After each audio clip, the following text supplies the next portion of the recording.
Ողջույն բոլորին։ Գիտեք այն զգացողությունը, երբ մտնում եք մի վայր ու զգում եք այստեղ ամեն ինչ ճիշտ է, կամ հակառակը, ինչ-որ բան ձեզ անհանգստացնում է։ Դե իմացեք, որ դա բնավ պատահական չէ։ Այսօր մենք միասին կփորձենք վերցանել մեր քաղաքների թաքնված լեզուն։ Կսովորենք կարդալ այն ոչ թե սովորական անցորդի, այլ դիզայների աչքերով։ Մի պահ մտածեք ձեր սիրելի զբոսայգու մասին։ Ինչն է ձեզ այնտեղ ձգում։ Հիմա էլ հիշեք մի փողոց, որից միշտ փորձում եք շրջանցել։ Ինչու՞։ Հարցը հենց սա է։ Ինչու է, որ որոշ վայրերում մենք մեզ հրաշալի ենք զգում, իսկ մյուսներում ոչ։ Պարզվում է, այդ կախարդանքի հետևում շատ հստակ գիտություն կա։ Ահա, խնդրեմ, հենց այդ կախարդանքի մի օրինակ։ Ուղղակի նայեք այս լուսանկարին։ Ջրի հանգստությունը, ծառերի արտացոլանքը, այն թե ինչպես է կառույցը շրջանակում երկինքը, սրանցից ոչ մեկը պատահականություն չէ, սա խնամքով մտածված դիզայն է։ Եվ մեր այսօրվա նպատակն է բացահայտել հենց այսպիսի գաղտնիքները։ Դե լավ, իսկ որտեղից է սկսվում լավ դիզայնը։ Գուցե զարմանաք, բայց ամեն ինչ սկսվում է ոչ թե գծագրերից, այլ մտածելակերպից։ Ավելի կոնկրետ, նրանից, թե մենք ինչն ենք համարում արժեքավոր մեր շրջապատում։ Եվ այստեղ կա մի գաղափար, որը ժամանակին ուղղակի հեղափոխություն էր։ Սա լանդշաֆտի եվրոպական կոնվենցիան է, ու այն կարելի է ասել փոխեց խաղի կանոնները։ Տեսեք, մինչ այս լանդշաֆտ ասելիս մարդիկ պատկերացնում էին ինչ-որ գեղատեսիլ լեռներ կամ ազգային պարկեր։ Բայց այս կոնվենցիան ասում է. ոչ, արժեքավոր է ամեն ինչ։ Ձեր շենքի բակի խաղահրապարակը, 5 գործարանի կողքի դատարկ տարածքը, նույնիսկ ճանապարհի եզրի փոքրիկ կանաչ գոտին։ Յուրաքանչյուր թիզ հող նշանակություն ունի եւ արժանի է ուշադրության։ Լավ, եթե ամեն տարածք կարևոր է, ապա ինչպես է դիզայներն աշխատում դրա հետ։ Պատկերացրեք նրան որպես դետեկտիվ, որը հենց նոր է ժամանել դեպքի վայր։ Նախքան ինչ-որ բան անել է, նա պետք է մանրամասն ուսումնասիրի ամեն ինչ, հավաքի բոլոր փաստերն ու հասկանա, թե ինչ պատմություն է թաքնված այստեղ։ Այդ դետեկտիվ աշխատանքը մասնագիտական լեզվով կոչվում է տարածքի վերլուծություն։ Սա այն փուլն է, երբ դիզայները հարցեր է տալիս, որտեղից է փշում քամին, օրվա որ ժամին է այստեղ արևոտ, որտեղ են մարդիկ սիրում հավաքվել, ինչ պատմություն ունի այս վայրը։ Առանց այս ամենը հասկանալու, ցանկացած նախագիծ ուղղակի դատապարտված է ձախողման։ Իսկ ինչպես է դա արվում։ Դե կա մի ստուգրված գործընթաց, 4 հիմնական քայլով։ Սկզբում դիզայները նայում է մեծ պատկերին, տարածաշրջանին։ Հետո ասես խոշորացույցով մոտենում է ու հավաքում տվյալներ հենց տեղանքից։ Այնուհետև այդ ամբողջ ինֆորմացիան դնում է մի քարտեզի վրա, որպեսզի տեսնի բոլոր կապերը։ Ու վերջում այս ամենը հավաքում է միտեղ, ստեղծելով մի տեսակ գործ, որը դառնում է նախագծի հիմքը։ Սա ձեր առաջին գործիքն է, քաղաքը կարդալու համար։ Լավ, պատկերացնենք, մեր դետեկտիվը հավաքել է բոլոր տվյալները, ամեն ինչ պարզ է։ Հիմա ժամանակն է անցնելու գործի։ Եկեք բացենք դիզայների գործիքակազմն ու տեսնենք, թե ինչպես է նա վերլուծությունից հետո սկսում ձևավորել մեր շուրջը գտնվող աշխարհը։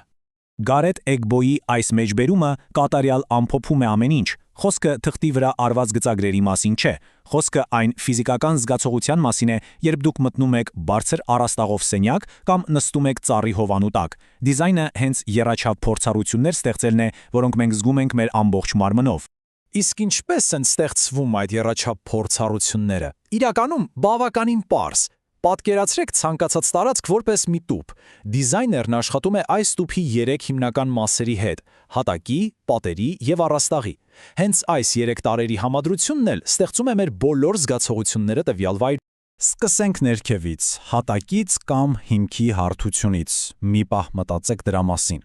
Փափուկ խոտը կարծես հրավիրում է. «Արի նստիր ինձ վրա»։ Հարթ սալիկներով ճանապարհն ասում է «Քայլիր այստեղով»։ Ինչպես տեսնում եք այս օրինակներում, փոխելով միայն այն, ինչ մեր ոտքերի տակ է, դիզայներն արդեն կարող է ուղղորդել մեր շարժումն ու վարքը։ Հիմա եկեք գլուխներս բարձրացնենք ու նայենք վերև։ Ինչն է ձեզ ավելի հարմարավետ զգացողություն տալիս՝ ցածր առաստաղը, թե անծայրածիր բաց երկինքը։ Ծառի սաղարթը, շենքի տանիքը կամ դրա բացակայությունը, այս ամենը վերին հարթությունն է, որը կարող է մեզ ստիպել զգալ պաշտպանված, հարմարավետ կամ հակառակը, ազատ ու անսահման։ Դիզայների գործիքակազմում կա ևս մեկ շատ հզոր գործիք՝ առանցքը։ Ինչ է սա։ Պատկերացրեք այն որպես անտեսանելի ուժեղ գիծ, որը ձգվում է տարածության միջով եւ ուղղորդում ձեր հայացքը։ Այն կարգուկանոն է մտցնում խաոսի մեջ եւ կարծես թե ասում. նայիր այս ուղղությամբ։ Եվ ահա թե ինչ տեսք ունի այդ հզոր գործիքը իրական կյանքում։ Ձախ կողմում Վերսալի այգիների հատակագիծն է։ Տեսնում եք այդ ուղիղ հզոր գծերը, որոնք ճառագայթների պես դուրս են գալիս կենտրոնից։ Սրանք առանցքներն են։ Իսկ աչում իրական տեսարանն է։ Հենց այդ առանցքն է, որ ստեղծում է այս անսահման հեռանկարը եւ ստիպում, որ ձեր հայացքն անխուսափելիորեն շարժվի դեպի պալատը։ Ահա սա է առանցքի ուժը։ Լավ, բայց դիզայնը ոչ միայն ձևավորում է ֆիզիկական տարածքը, այլև մի բան մեր գլխի մեջ, մեր մտավոր քարտեզը։ Երբևէ մտածել եք, ինչպես ենք մենք կողմնորոշվում անծանոթ քաղաքում։ Ինչու ենք որոշ վայրեր հիշում, իսկ մյուսները միանգամից մոռանում։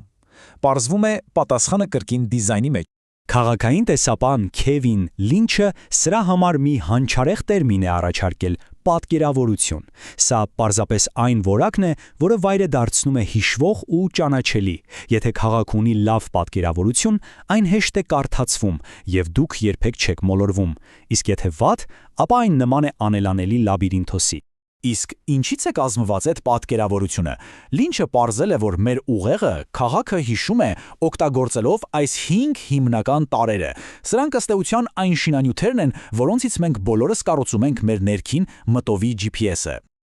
Եվ ահա այդ 5 տարրերը ուղիները փողոցներն են, որոնցով մենք շարժվում ենք։ Եզրերը սահմաններն են, օրինակ գետը կամ երկաթագիծը, որոնք բաժանում են տարածքները։ Թաղամասերն ունեն իրենց ուրույն բնավորությունն ու մթնոլորտը։ Հանգույցները կարևոր խաչմերուկներն ու հրապարակներն են, իսկ կողմնորոշիչները այն նշանավոր շենքերն ու հուշարձաններն են, որոնց միջոցով մենք ասում ենք՝ «Դե արի հանդիպենք օպերայի մոտ»։ Դե ինչ, մենք խոսեցինք վերլուծությունից, դիզայների գործիքներից, մտավոր քարտեզներից, բայց ի վերջո ինչի համար է այս ամենը։ Որն է լավ դիզայնի վերջնական ամենամեծ նպատակը։ Պատասխանը շատ ավելի խոր է, քան պարզապես գեղեցկությունը։ Այդ նպատակը հասկանալու լավագույն ձևը գուցե դրա հակառակին նայելն է՝ տեսողական աղտոտմանը։ Սա այն ամենն է, ինչը մեր քաղաքները դարձնում է տգեղ, քաոթիկ եւ սթրեսային։ Անկանոն գովազդային վահանակներ, լարերի անվերջանալի սարդոստայիններ, կիսաքանդ շենքեր։ Սա ոչ միայն տգեղ է, սա բառացիորեն վնասում է մեր հոգեկան առողջությանը։ Այս երկու նկարների հակադրությունը ուղղակի ակնհայտ է։ Ձախում տեսողական աղմուկ, որը ստեղծում է լարվածություն ու անհանգստություն։ Աչում ներդաշնակություն, գույն եւ կյանք։ Լավ դիզայնի վերջնական նպատակը հենց սա է՝ մեզ ձախ կողմի իրականությունից տեղափոխել դեպի աջ։ Ստեղծել վայրեր, որտեղ մարդիկ ոչ թե պարզապես գոյատևում են, այլ լիարժեք ապրում են։ Եվ ահա թերևս ամենակարևոր եզրակացությունը։ Լավ դիզայնը պարզապես գեղեցիկ պատկեր չէ, այն կարելի է ասել դեղամիջոց է։ Այն բառացիորեն նվազեցնում է մեր սթրեսի մակարդակը, բարելավում է մեր տրամադրությունը, խթանում է մարդկանց միջև շփումը։ Ի վերջո դիզայնի գերնպատակը մարդու բարեկեցությունն է եւ ֆիզիկական եւ հոգեվոր։ Այս մեջբերումը հրաշալի ամփոփում է այն ամենը, ինչի մասին խոսեցինք։ Լավ դիզայնը հստակ մտքի արդյունք է։ Այն բանի խորը հասկացողության արդյունքն է, թե ինչպես ենք մենք մարդիկս զգում, շարժվում եւ ապրում մեր շրջապատում։ Դա ըստ էության երկխոսություն է մարդու եւ տարածության միջև։ Այսպիսով այսօր դուք ստացաք դիզայների գործիքակազմի բանալիները։ Այժմ դուք ոչ միայն նայում եք ձեր քաղաքին, այլև կարող եք կարդալ այն։ Հաջորդ անգամ, երբ դուրս գաք փողոց, փորձեք օգտագործել այս նոր գիտելիքը, այս նոր աչքերը։ Եվ վերջում մնում է միայն մեկ հարց։ Հիմա, երբ դուք գիտեք այս ամենը, ինչպես եք տեսնելու ձեր քաղաքը վաղը։